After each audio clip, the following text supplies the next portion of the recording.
इस देश में लोगों को देखने जाने की बड़ी आदत है। हाथी आया है और 50 लोग चले गए हाथी देखने। मैं आपसे किसी का समर्थन करने को नहीं कर रहा हूं, नहीं, किसी का भी। आप एकदम जिस दल का चाहे विरोध करें, जिस नेता का चाहे विरोध, आपका हक है सर। और अगर आप मेरे कहने पर किसी का विरोध नहीं कर रहे हैं तो आप पागल हैं। च्वांगसू ने कहा जाओ, विजय तुम्हारी होगी। और इस भगवान ने मुझसे आज तक जो जो कहा कभी कुछ टला नहीं, और अगर ये टल गया तो तुम मुझे सजाए मौत दे देना।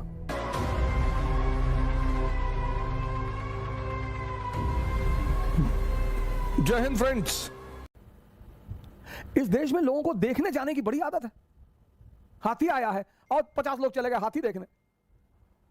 पता लगा पागल होकर दौड़ गया, उसमें से 20 मर गए। कहीं राजा जी ने हाथी मंगाया था तभी हम मरे थे। वे देखने भी तो तुम ही गए थे। सर आपको पता है च्वांगसू बहुत बड़ा संत हुआ चाइना का। च्वांगसू, चाइना छोटे छोटे राज्यों में बटा हुआ था उस वक्त। तो एक राज्य दूसरे राज्य पर, च्वांगसू जिस राज्य में था वो छोटा सा राज्य था, तो उसके बगल वाला जो बड़ा राज्य था, बड़ा ताकतवर राज्य था, जो इसके राज्य का मित्र था, उसने पता नहीं किसी बात पे नाराजगी हुई और उस ताकतवर राज्य ने च्वांगसू के राज्य पर हमला कर दिया। अब राजा को तो पता था कि यार हम तो गए, छोटा सा राज्य।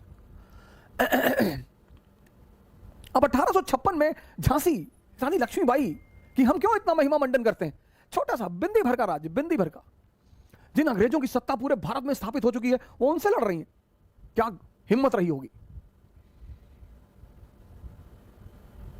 क्या निश्चित तौर पर वो महिला उतार रही होगी। 1856-57 जब भारत पर, पूरे भारत पर लगभग कर्जा, पूरा भारत पर कब्जा। पंजाब 1848, 1765 बंगाल, 1799 मैसूर, 1817 मराठा, 1843 सिंध, 1848 पंजाब, 1856 अवध, पूरे भारत पर कब्जा।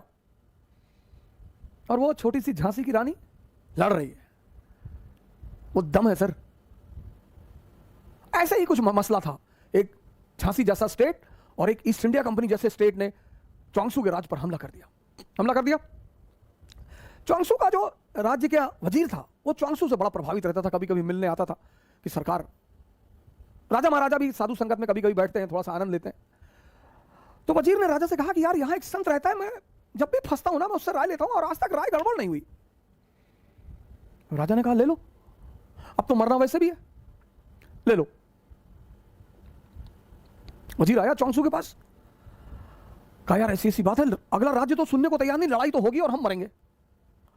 च्वांगसू एक मंदिर में रहता था, तो उसने राजा से कहा कि सुनो, इस मंदिर का जो देवता है वो मुझसे बात करता है, कल आना। और मुझसे वो रात में ही अकेले में बात करता है, कल आना, कल पूछ के बता दूंगा कि तुम्हारा क्या होगा। ठीक। दूसरे दिन वो वजीर आया मिलने, च्वांगसू ने कहा जाओ,